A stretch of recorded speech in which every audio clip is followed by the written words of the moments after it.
रोखठोक, बेधडक आणि नेमक्या घडामोडींचा अचूक वेध घेणारं एकमेव विजनरी बातमीपत्र विन टीव्ही मराठी.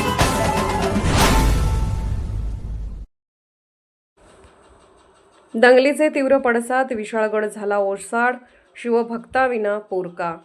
छत्रपती शिवरायांच्या शौर्याचा ऐतिहासिक वारसा सांगणारा विशाळगड आज अक्षरशः ओस पडल्याचे चित्र पाहायला मिळत आहे.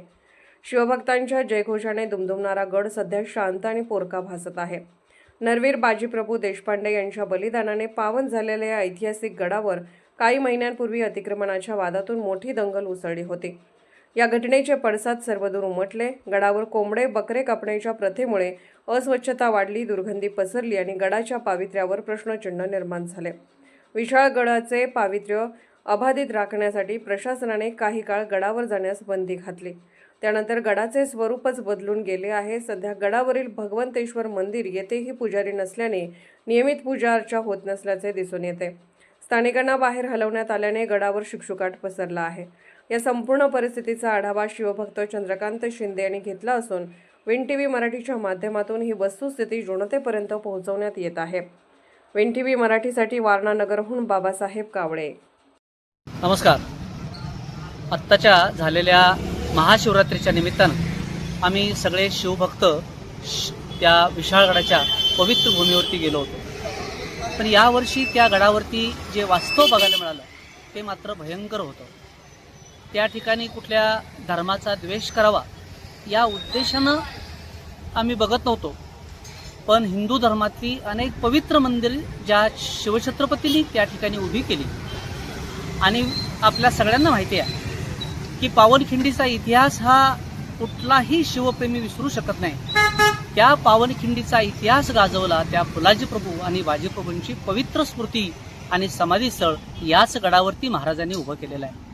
अशा ठिकाणी अमृतेश्वर, भगवंतेश्वर, जय श्रीराम, मारुती, गणेश यांची पवित्र मंदिर आहेत. आणि आजही या गडावरती जंगम, भोसले, हर्डीकर ही घराणी त्या ठिकाणी छत्रपतींच्यावरती प्रेम करून त्या मंदिरांची पूजा अर्चा, गडाचं महात्म्य टिकवण्यासाठी आजही त्या ठिकाणी आपली घरं बांधून आहेत. आणि त्या सगळ्यांना उदरनिर्वाहाचं जे साधन होतं, जे गडप्रेमी या गडावर जात होते ते त्या ठिकाणी राहायचे, त्यांच्याकडून काही ना काहीतरी घ्यायचे आणि त्याच्या जीवावरती पलीकडे मुस्लिम बांधवांचा दर्गा आणि अलीकडच्या बाजूला या शिवछत्रपतींच्या पवित्र स्मृती असे दोन्ही सगळेजण आनंदात राहत होते.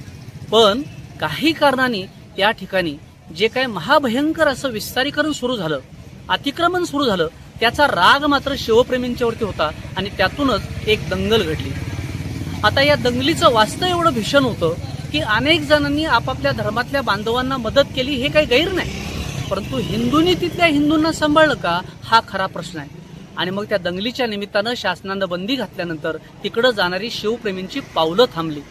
तिथं जाणाऱ्या हिंदू समाजाला खरं सांगायचं झालं तर पाठीमागं काहीतरी पवित्र मंदिर आहे, गडाच्या प्राचीन वास्तू आहेत आणि त्या ठिकाणी फुलाजी प्रभू बाजीप्रभूंची पवित्र समाधी आहे हे माहीतच नाही. आणि ज्यांना माहीत होतं तेही जायचे थांबले. आता जगणं हे तर जीवनाला लागलंय.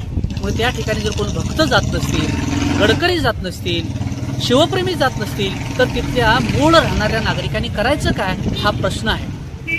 हळूहळू त्या ठिकाणी दर्ग्याचं महात्म्य जे आहे ते तशाच पद्धतीनं जाणं सुरू झालं. पण पाठीमागच्या मंदिरांच्याकडे कोणी जायला तयार नाही. काही भीती असेल, काही कायदे असतील, पण या माध्यमातून तिथं राहणारा मूळ तिथला समाज आहे तो मात्र गड सोडून खाली गेला. आज बंद घरं त्या ठिकाणी आहेत आणि आत्ता अशी समस्या आहे की त्या शिवलिंगावरती पाणी घालायला तरी कोण तिथं राहील का, त्या मंदिरामध्ये दिवा लागेल का, अशी समस्या माझ्यासारख्या शिवप्रेमीला पडली होती. आणि म्हणून आम्ही सगळ्या शिवप्रेमींना आव्हान करतोय, गावागावातले जे शिवप्रेमी आहेत, हिंदू आहेत, अशा सगळ्यांनी आपली पावलं सहकुटुंब या गडावरती जावं, त्या भगवंतेश्वराचं, अमृतेश्वराचं दर्शन घ्यावं, फुलाजी प्रभू बाजीप्रभूंच्या समाधीला आपण नमस्कार करून छत्रपती शिवाजी महाराजांना हा आपण मान सन्मान द्यावा की तू राजा होतास म्हणून आम्ही सगळेजण निवांत जगतोय. आणि त्यामुळे मी सगळ्यांना नम्रपणे आव्हान करतो की आपण वर्षातून 2 वेळा जसं पंढरपूरला जातो, तुळजापूरला जातो, त्याच पद्धतीने या विशाळगडावरती जाऊन आपण हिंदू असलेल्याची आणि आपल्या पुढच्या पिढ्यांना आपला इतिहास जिवंत ठेवण्याची संधी आपण सगळ्यांनी द्यावी अशी अपेक्षा व्यक्त करतो. थांबतो. धन्यवाद. विन टीव्ही मराठी न्यूज चॅनलला लाईक करा, शेअर करा आणि सबस्क्राईब करा.